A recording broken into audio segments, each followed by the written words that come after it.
Kumusta? Higala, higsoon. Ang panalangin ug kaluyon ta sa tong langit tong aman sa gihapon. Manata ka na tong tanan og welcome sa another day of Bible study dinhi sa Tulamanutang the Sovereign Grace Hour. Kauban nining inyong higala Andres Satob Jr. sa 30 minutos magahisgot og magatunasab kita sa mga pulong sa Ginoo. Musta man inyong panimbahon gahapon sa atong mga missions nga nagkatag dinhi sa Mindanao, Davao Oriental, Davao de Oro, Davao del Norte, mga missions na to diya, no? And then, there is sa Davao del Sur area, there is Davao Occidental, sa pagani sa South o sa North Cotabato, there is General Santos City, sa Surigao City o sa Cantilan, Surigao del Sur. Bisan pa diha sa Pampanga, Brother Ariel, ato ang missionary diha, no? Og of course, dinhing dapita sa Lapu-Lapu City. Oy, happy birthday di ay. Hapit ko malimot, Pastor Roy Kasipli nga karong adlaw nga sa ulog sa kasumaran sa iyahang adlaw dalawan. Pila naman itong edad doon, Pastor gani. Pastor Roy Kasipli din sa Lapu-Lapu. Kumusta kang mamanita? Tibuok pamilya o sa mga kaigsunan nato dinhing dapita. Doon po tayo makita-kita ninyo. Tugot sa Ginoo karong Pebrero, no? Sa pizza Pebrero, Pastor. Pizza size, no? February 6, na namin din sa Lapu-Lapu, o niya 7, tabok, servisyo ta sa buntag, sa Badumana, na pizza 7, din sa naandan nga tigumanan, sa Yay Barbecue and Barbecue House, no? Nga di endo rapod sa AA Barbecue din sa Suong Uno, Lapu-Lapu City. Sabado na sa buntag, imbis kay Domingo, kana gumikan kay anang humagpaniod to nato, pizza 7, alas Sabado, mo gikan na po tabok diha Bohol. Karong Pebrero na di pa karong simana Pebrero 2026 itugot sa Ginoo. Aron nga mo timbaya ta sa usa mugrita ni Andro, no? Ang mag-birthday ang adlaw og kang lulan niya following day, no? February 8, no? Sa kang Sister Aning Narte. Kumusta mo diha, Sister Aning, Brother Imon og sa tibok panibalay? Itugot sa Ginoo karong sunod Pebrero. Okay? Nahimong malapuso lang atong gipitagayon, no? Nga Thanksgiving service gahapon nga diin tinabungan sa pipilasab nato ka mga kaigsunan. Utay tugot sa Ginoo sunod tuig maigsoon, no? Maka-invite nami sa inyo balik sa atong mga missions o kawanan ng churches. Pwede na ito iatulog Domingo aron nga di mabalda ang pagsimba ninyo sa adlawng Domingo, no? Tugot ta sa Ginoo unta sa sunod tuig. Sige, ito tas pagampo again. Happy birthday, Pastor Roy Kasipli o sa kang Patrick Davan. O sa mother po diyan ni Mr. Lourdes Galinero, pabot na des, no? Ang pagtibaya na mo kang mama ni mo, dahil pagkatuigan ni hatag sa Ginoo nga to kaniya. May mapreta? Lord, this time ni kami gaduol sa imong mahal nga presensya, kapasalamat bisan pa sa kalapusan sa panimbahon gahapon, Thanksgiving there sa church o sa mga missions o kabanan mga churches. Akong prayer, Father, nga i-bless ang mga nakatambong, even sa mga wala makatambong Ginoo. Bisan pa gani, Lord, akong pag-ampusab sa kang Patrick Davan, Pastor Roy Kasipli o sa mother sab ni Lourdes Galindero, nga Ginoo daghan pang katuigan ni hatag mo kanila ug labi na salvation sa mother ni Lourdes. Ginoo mo ning ampo kanimo. Bless ang ilang pagbiyahe ni Brother Ruben Lourdes ngadto sa Cagayan de Oro, safe sila bisan pa sa Siray ngadto sa Boracay ug kami man Lord karong semana ngadto sa Japan unta maka balik nga safe and sound. Bless Ginoo imong mga pulong karon nga among tunan. Sa ngalan ni Yesu Kristo, amahan na mong gisalig gitugyan. Kiningatanan. Amen. Amen. Minasot ang maigsunin sa kaawit din atong patalihugan. At Sir Nilimber nga mag-expound sa pulong sa Diyos.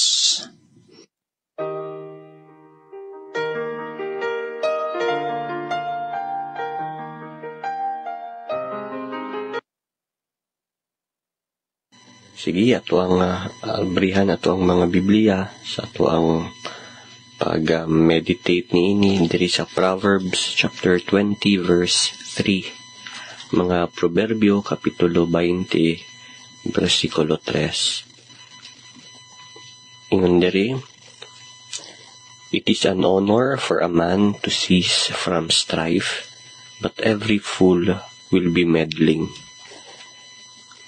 Sa Cebuano nga version, maoy usa ka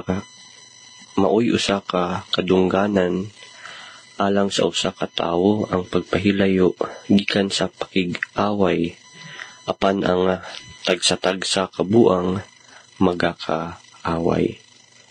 Again, it is an honor for a man to cease from strife, but every fool will be meddling.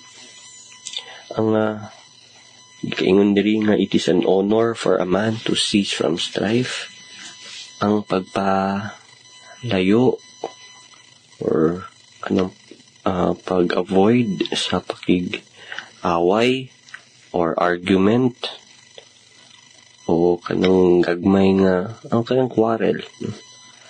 Nagapakita kini og karakter og wala ni nagapakita og kanang katala or kahadlok.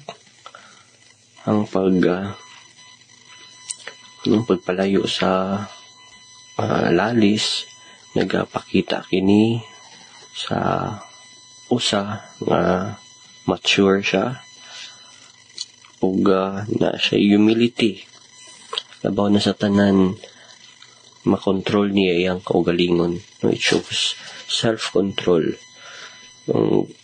Isa ka common example diri sa Biblia mao si Abraham. Katong sa dihang na ang naaya pagkalalis between ang iyang mga tauhan ug ang tauhan pud ni Lot. Sa itong ingon ni Abraham, let there be no strife. Wala untay kanang lalis kanato, for we are brethren. So si Abraham, instead nga iyang i-assert iyang seniority, iyang pagka magulang, ug pwede po niya i-assert ang iyang katungod, labaw na sa tanan iyang otoridad, si Abraham mas gipili niya ang kalinaw. Abraham chose peace over pride. Ug tungod niini, God rewarded him greatly paghuman ato. So atong hinumduman, even one is right, bising tama pang usa, mas maayo ang paghunong sa kaning pakiglalis. Sahay na yung mga arguments, even if we know that we are right, kubalot nga tama, nagagmay lang good nga mga argumento, kung ato paning patulan, it profits nothing. Ug magaproduce lang kini ang bitterness. Usahay kanang naisama nga loob. For example, kanang argument sa politics. Pwede kang good nang makumaw na mong point of view. Okay. Kung makig-away pa yun, makiglalis, mahalungkat pa itong mga unsang dapat dili ihalungkat. Ang cause, gamay nga argumento. So, many disputes, daghan ang kanang away ng hitabo tungod nagsugod sa kanang gagmay nga mga pulong o di kaha kanang mga ego-driven debates. Pasabot ana ang ego na lang ang nagdala sa lang tugi nga maong rason nga maguba ang mga relasyon. So ang paghawa niini, walking away, mo nang nagapreserba sa kalinaw o of course ang dignity sa usa ka tawo. Now, ingon po diri sa same verse, but every fool will be meddling. So ginapakita diri nga ang usa ka ang buang or buang di siya kalikay nga dili mo sulod sa away sa ubang tao. So ang usa ka buang pasok niyang kaugalingon sa mga matters, mga butang nga wala man unta siya labot. Gusto siya mag-apil-apil. Or inyang buang po diri nung ginapadako niya ang mga trivial nga mga disagreements, mga gagmay nga dili mauyunan nga mga butang. Og ang usa ka buang pod sige siya og steer or siya ang nagapadako sa mga lalis. So again, he cannot resist himself from involving disagreements, even trivial, mga gagmay nga mga butang. So, ang ginapakita diri ang usa ka buang, dili niya ma-control iyang temper. Di po niya mapugnan ang iyahang dila, no? Sa pagstorya ang makapalagot sa uban o makapasamot sa away. Ang usapod ka buang, dili siya kanang lakaw palayo gikan sa buhat o di maayo. O di po niya ma-ignore, hindi siya kalikay sa mga gagmay nga lalis, small provocations. O labaw sa tanan, dili siya pugong nga dili mo entra sa mga unnecessary na mga debate. Mo nang siya rapod mo dala og disgrace, kaulaw siyang kaugalingon. So, kaning nga verse nga itong gitunan, dagdag makuha ninyo na ang pagtapos sa kanang lalis, sa away, makasave na sa marriage, sa friendship, and even sa mga families. Maunang sa ato ang korte na atay mga programa ang judiciary na ma-resolve ang kaso as much as possible outside of court. Labaw na sa mga kanang family ang involved.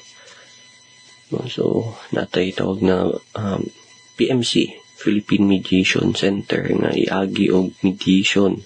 Even if na-file na sa case, na-file na sa court ang usa ka kaso.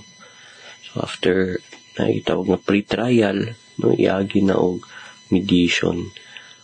So, ang ginapakita diri nga as much as possible, ma-resolve ang problema outside of court.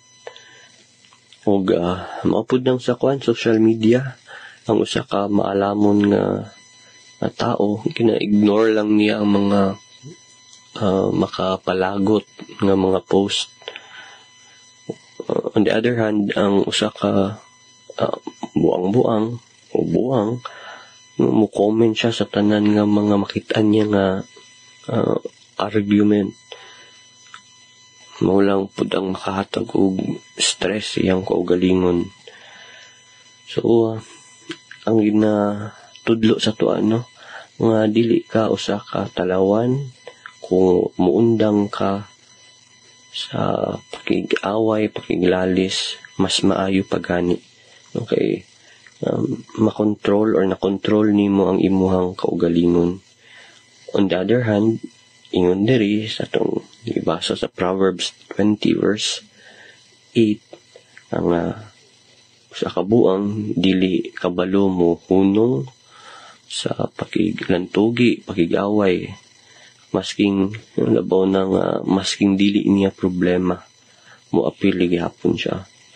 Maong siya rapod ang mo hatag og kasakit sa iyahang kaugalingon. Sige, ato ning ipadayon ang ato ang meditation sa sunod na higayon. Dito sa Proverbs chapter 20 verse 4. And this time, mag-aadto ta sa ato ang pagtuon sa doktrina sa grasya. So, atong ipadayon ang ato ang pag-study sa doctrine of regeneration, ang pagkatao, pag-usab. So, atong ipadayon ang atong ginatun-an ang ebidensya nga nagapamatuod nga ang usa ka regenerated man nagatinguha siya sa mga espiritual nga butang. Again, naa sa iyahang kasing-kasing mabuhat ang mga butang espiritual kay tungod gibag-o na siya sa Ginoo ug ang Ginoo ang nagbutang sa tinguha nga iyang mabuhat ang mga spiritual things. So, this time atong basahon ning Psalm 27 verse 4. Another proof na nagakita ka nato nga naajud ang tinguha sa usa ka tawo diha sa spiritual nga mga butang sa dihang i-regenerate siya. Psalm 27 verse 4, diri, one thing have I desired of the Lord, that will I seek after, that I may dwell in the house of the Lord all the days of my life, to behold the beauty of the Lord, and to inquire in His temple. Si David diri ilaniya ang iyang pinaka-ultimate to supreme na tinguha. Dili daghan, usa lang. Ngayon diri, one thing have I desired. O po nang sa usa ka na regenerate na nga kasing-kasing, it becomes single-minded sa unsa nga mga butang on spiritual things. Ang mga spiritual nga butang, mas mulabaw pa ni siya kaysa sa mga earthly concerns, mga kabalaka diri sa kalibutan. Ang regeneration, itong hinumduman, it does not make a man perfect. Dili mahimong, ang regeneration, dili makapahimo sa usa ka tawo nga dili nakabuhat og sala, but muhatag kini og new priority sa iyang kinabuhi, and that is ang Ginoo mismo, God Himself. Muna ingon niya diri, that I will seek after. So ang tinuod nga spiritual desire, dili kini passive, na siya ang tinguha nga pangitaon ng Ginoo pinaagi sa pagampo, sa pagbasa sa scriptures, sa pulong sa Ginoo, sa worship, ug sa kinabuhi nga matarong. Ingon po diri, that I may dwell in the house of the Lord. So si David diri, iyang gihigugma ang balay sa Ginoo, dili tungod sa mga ritual, but because of the presence of God. So ang regenerated nga tao, muduol siya, ganahan siya sa mga fellowship, mo simba, mo preach, o mo kauban sa mga kaigsuunan. And then, ingon niya diri ni David, to behold the beauty of the Lord and to inquire in His temple. So, ang regeneration, muuning maghatag og mga bagong mata nga makakita sa mga spiritual nga butang. Ug kaning ingon diri nga to inquire in His temple, na adira ang tinguha nga mo tuon, makakaton, magtubo, o sabot, tinguha nga makasabot sa mga spiritual nga butang. Ang regeneration mo kini ang mo create og hunger, nga ng longing nga makabalo sa ang kabubuton sa Ginoo, makasabot sa iyang mga pulong ug mag-grow, magtubo in holiness. So ang regenerated nga magtotoo, he becomes teachable. Matudluan siya. And then he is humble ug eager siya or ready siya nga ma-correct sa pulong sa Ginoo. Now, another verse, there is a Psalm 119, verse 97. Ingon diri, "Oh, how love I thy law. It is my meditation all the day." So, diri ang gugma, ang respeto sa pulong sa Ginoo, ug naa ang kanunay nga kalipay, constant delight niini. Unang, di ba, if we love something, kung natay nahigugma, tao ba or butang, we think about it constantly. Mo po nang giingon diri, it is my meditation all the day. Another verse po, there is a Psalm 119 verse 164. There is 7 times a day do I praise thee because of thy righteous judgment. Kaninya 7 times nagapakita kini og completeness, not just literally gina-count niya, meaning tibok adlaw niya puno og pagpasalamat, pag-praise diha sa Ginoo. Gina-praise niya ang Ginoo because he agrees with God's standards. So, ang regenerated nga tao, dili siya makig-away o musukol sa pulong sa Ginoo, sa instruction pinaagi diri sa Biblia. On the other hand, he submits to them. Muna ang iyang kalipay nga naadra sa Ginoo mo produce kini o mo bunga kini og pagpasalamat. So based on these verses, atong makita nga ang kasing-kasing nga gibag-o sa Ginoo, ganahan mo simba, mangita sa iyang presensya, unsa pa mahigugma sa Biblia. O sa iyang paghigugma nini, magpamalandong siya sa kamatuoran day and night. O labaw sa nan mudayg sa Ginoo kanunay. Dili ni, this is not religion moong nakapausab sa iyaha, but this is the working of God. Sige, ato aning ipadayon sa sunod nga higayon. Another point na pud ang ato ang i-discuss mahitungod sa mga ebidensya or ilhanan sa usa ka regenerated person.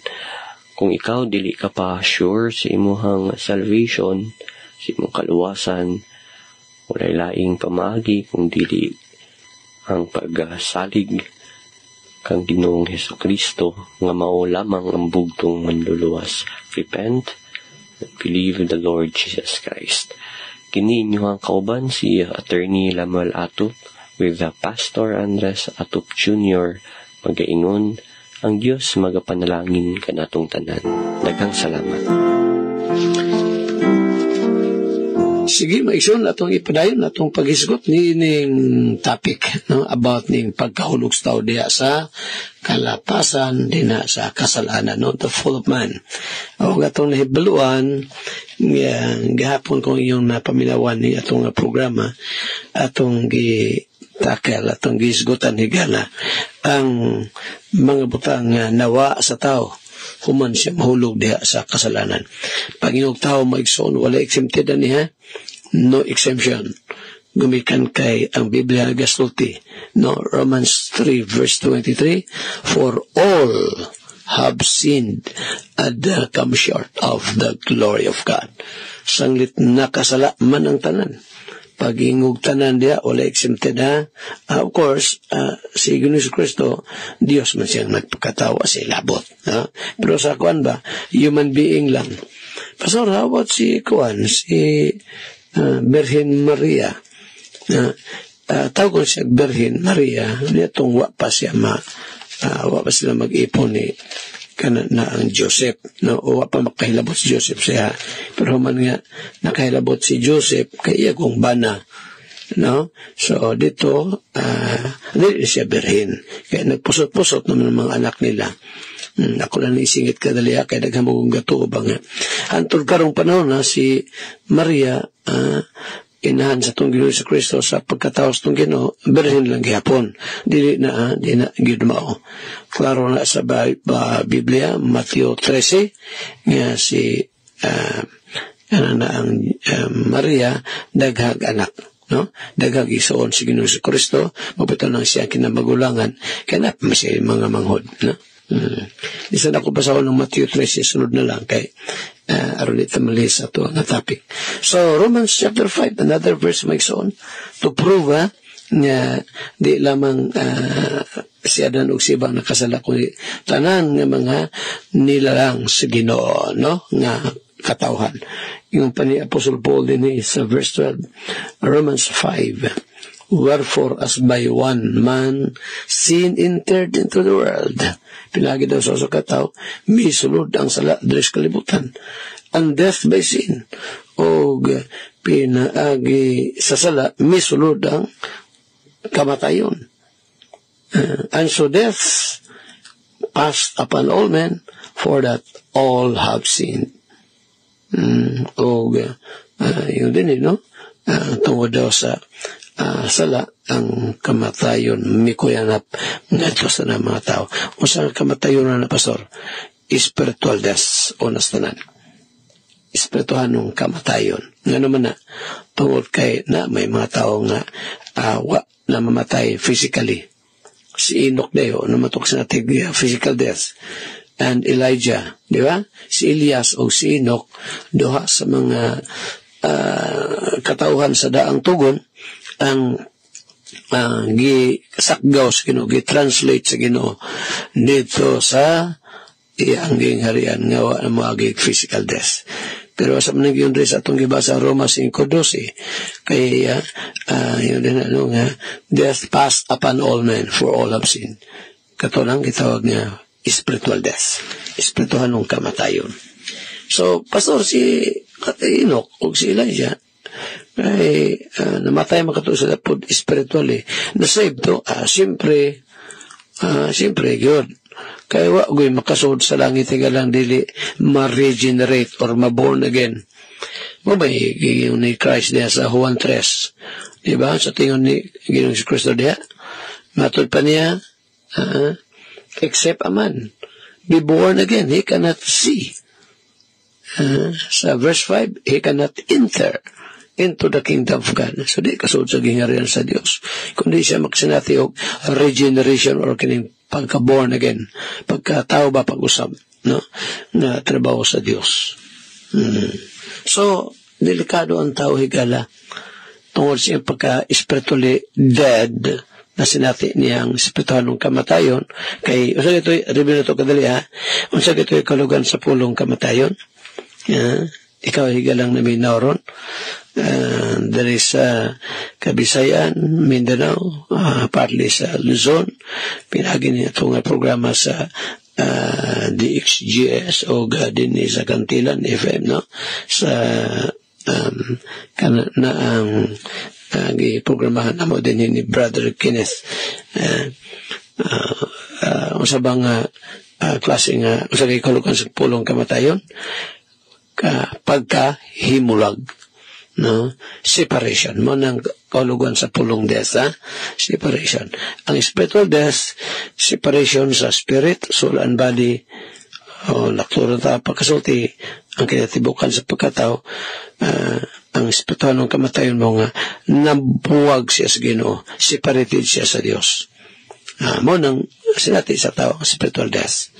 Ang physical death, sa bang pisikal nga kamatayon. Ang kamatayon sa lawas mo ni nga ang espiritu ug ang kalag niya mubuwag sa iyang lawas. Mana nga ang lawas di na mulihok na naman, wa naman din na ang espiritu ug ang soul. Na mga verses na pastor? Oh yes, daghang bersikulo o saan na katong sa 1 Kings chapter 17 20 and 21 katubang ako nang singit ka dili bison katubang pagkamatay sa bata ba no sa byuda na imamat ni Elijah ingo pa sa verse 21 and he stretched himself upon the child 3 times si Elijah kaya bata namatay na wa na kinabuhi mi ubo giubuan ni Elijah ang bata sa makatulog kay gayud og siya nangaliupo sa Dios og mingon siya Ginoo nga akong Dios nindutan ni pagsultihan no Lord my God I pray thee let this child's soul come into him again. Itugot gini pangaliw po ni Elias, itugot nga ang kalag ning bata mubalik kaniya pag-usab. Sa ato pa, walay kalag dito. Manang mali ng doktrina higala nga ang kalag ug ang lawas maora. Wa nagoy ni Hawa gud ang kalag. Pero ang lawas, nag-ubo, nagkuluba si Elijah sa mga bata na patayng lawas. Ibalik Ginoo ang kalag nining bata. Verse 22, and the Lord heard the voice of Elijah. Gipataringhugan sa Dios ang pangaliyo po ni Elias. And the soul of the child came in him again, and he revived. Nabuhi siya. May balik kanya ang iyang kalag, o siya nabuhi. Musa ka mo ang naminaw nga nagtuo nga ang kalag ug ang lawas maora mali na ay mo tuuan na maora daw na ang kalag ug ang lawas kaya bersikulo klaro man niyo. So pastor, ang tao sa iyang pagkahulog mao nga rather pagka sa nakasalaan tao namulag siya sa Dios. Yes, mo na higala ang real condition sa tao o tungod sa iyang pagka-spiritually dead sa tao delikado kay siya mamatay physically nga dili makasinatig regeneration kabaguhan na iyang spirito. Kayong pa ni Christ, except a man be born again sa daw, dili siya makakita sa gingarian sa Dios. Muna ikaw karon higalang namin na akong na balik-balik na higala pag ipasize, no? Kung paano mo sa ating salvation, nakagil sa delikado kayong kaimtang. Delikado tungod kay wa bay makasul sa langit nga dili ma-regenerate. Unya kaysa may po makapa born again sa katao. Dili baya pundok sigala, dili puta. Dili puta tong free will. Dili bautismo, mali na higala nga pagtulunan no nga bautismuhan ka sa tubig aron ka ma-born again ay dili na makapahimugso pag usab ka nato ang bautismo. Ang tao magsinati lang mag-regeneration pagka-born again pinagi sa trabaho sa Holy Spirit. Now, balik ka na ito may soning pagkahulog sa tao. So, atong libaluan nga tungod sa iyang real condition nga di pa niya masinati ang regeneration. So, he cannot hear spiritually. He cannot understand spiritual things. He cannot come to Christ. Grabe, no? Maunin may musot na paso, yes. Wala siya, tinguha sa pangita sa Diyos. Wala pa siya gugmas Ginoo. Matuya itong na impasay sa gapon. Ang taong nahulog din sala, wala siya gugma alang sa Diyos. Juan 5:42, gisulti ginas itong Ginoo. Sa tingon niya, matol pa sa itong Ginoo nga, I know you, that you have not the love of God in you. Nahibalo ko, sayod ko, nga diha ninyo, wala yun ing gugma ninyo sa Diyos. Kato, mga Hudiyo to, mga Parisiyo tong giingnan ni Kristo Jesus. Kung sa daw, matod pa sa Ginoo nga to kaila, nasayod ng Ginoo nga sila, walay paghigugma sa Dios. Okay, now, darita, no? Sa another verse. Pagpamatuor niya walay gugma ang taong patay di sa kasalanan sa Ginoo. Kining Juan 3:19. Kung ako ni mandiskas gapo no, matalawan ni Ginoo ni Ginoong Hesus Kristo. John chapter 3 and then verse 19. Sugot sa verse 18. Juan 3:18. Christ said, "He that believeth on him is not condemned." Siya daw nga nagsalig, kaniya, hindi sa Ginoo, kang Kristo Jesus, dili siya paghukman. But he that believeth not is condemned already. Paano siya nga wala mo salig sa anak, kang Christ, as Lord and Savior? Hinukman na. Maraming pagkasulta sa Bible, no? Humanaw, hinukman na.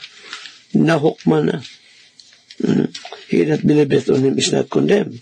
But he that believeth not is condemned already. Tapos na, higala. Di ba, Pastor? Hukmanan pa man. Kung ang tao higala, mamatay siya nga, malagyan akong yun, dili siya makasanatig regeneration. Kaya condemned naman siya, matulay siya sa impyerno. Hellfire, temporaryong magantos. May verse, yes, Lucas 16. Dili na parabola, that's an actual event. Ang naitabo sa taong dato. Si Lazaro dito sa bakan ng Abraham, ginalipay, samtang ang taong dato dito sa Hades, a place of temporary tormentation. Nag-antos siya dito. Nga naman na Pastor, kay yung sa itong gibasa, 1:3:18, condemn na. Matod pa itong Ginoo, condemn already. On the other hand, kung ang tao sab, by the grace of God, makahinulsol siya, makasalig siya kang Christ na maluluwas, siyempre, resulta po na sa regeneration na himuon kaniya sa Ginoo. So, makaabot siya sa punto nga, you will come to repentance and trust Christ as Lord and Savior. Human nga siya regenerate, born again sa Holy Spirit, balahin na po siya gikan sa kamatayon nga tos kinabuhi.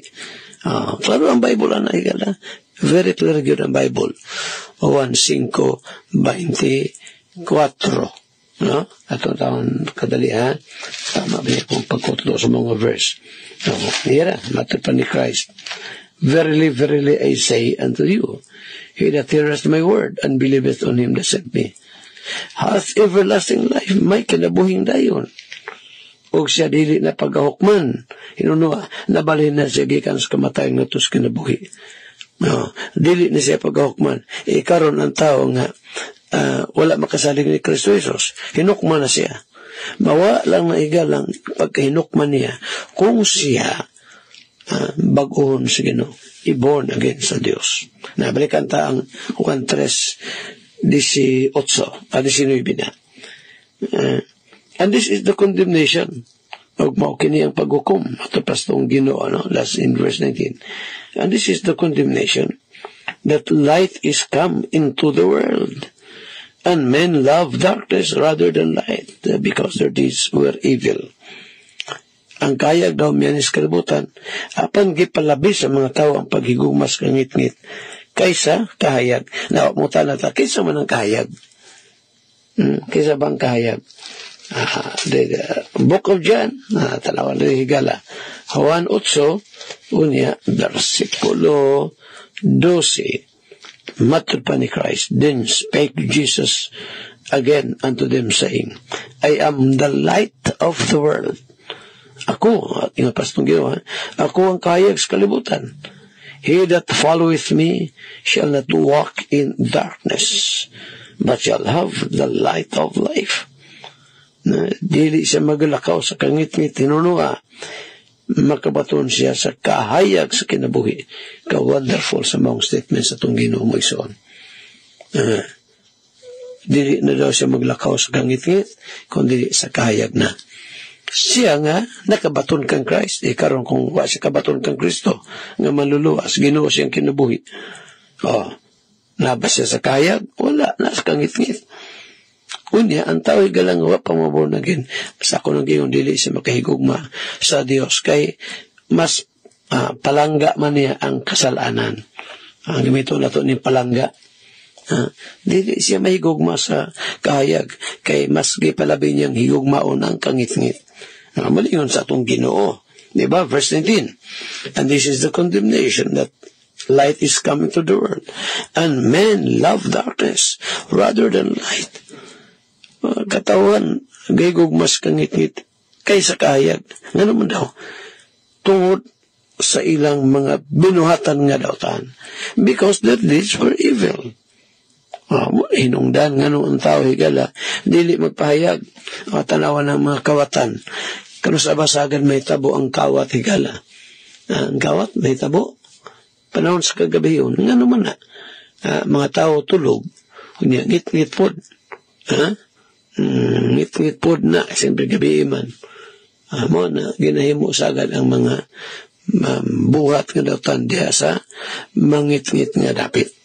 Verse 20, kaya ang tanan nga nagabuhat og mangilad, nagadumot sa kahayag, mo nang higalayo ka hibulong, kung ikaw ginahimo ni mong mayo, di mo maplista ng tao, naagyo masuko, maagyo na igala, sultikas ka maturan, nilagang masuko. Kaya ang tanan nga nagabuhat og mangilad, nagadumot sa kahayag, og dili mo dool sa kahayag, sa kadlok nga tingali unya, masuta ang ilang mga buhat. Siyempre, di ko na mato. May bawaan niya ang kanabang buhat nga daotan. Magsoon, ato ni padayon sa sulat na pag-ahisgot aning man's depravity o kinipagkahulog sa tao diya sala. Kumusta ka man higala? Tagagawa pa rin mas natin ang salvation. Ayaw kalimot na isugo sa Ginoo. Maginurusur kasi mo mga sala. Saligan mo si Kristo. Wala makaluwas din mo. Si Christ lang yun. O nga makabaton ka kinabuhi, nga madagayaon, kung batonan mo ang Ginoo si Kristo. Pakiluwi ka kaniya because salvation is not a matter of justice but of mercy. Kaya kung ipaira lang sa Ginoong hostesya, wala'y tao higalang makasol sa langit. Kay ang bayad sa sala, kamatayon yun. But praise God, no? Salamat sa Ginoo. Ipadala niya ang iyang bugtong anak. Aron nga ang iyang chosen people makasinati salvation. Magapanalay ng Ginoo sa iyang mga pulong. Handurugma sa samantak na uga sa samang istasyon, inyong higalas kahanginan, Andres Atob Jr. Maana Milit, mag-aingon ng Diyos, magapanalangin ka natong tanan. Salamat sa Ginoo sa iyang mga kayo o sa mga pulong atong napaminawan ining taknaa. Mga kaigsunan, sa panalangin sa matag-usahan nato, no, nga ambit nining maong mga mensahe nining sayo sa kabuntagon.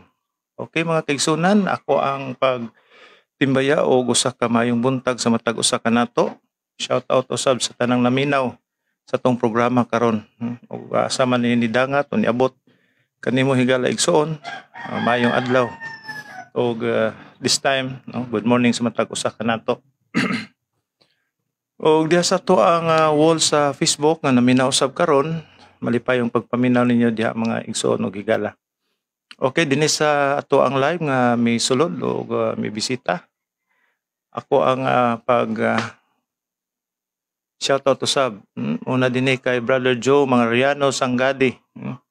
Atod pa siyang mensahe, mayong buntag Pastor John og sa tanan nga nagalahutay sa pagpaminaw niini. To God be the glory. Okay, salamat pa Brad Joe sa imuhang mensahe nga gipadangat.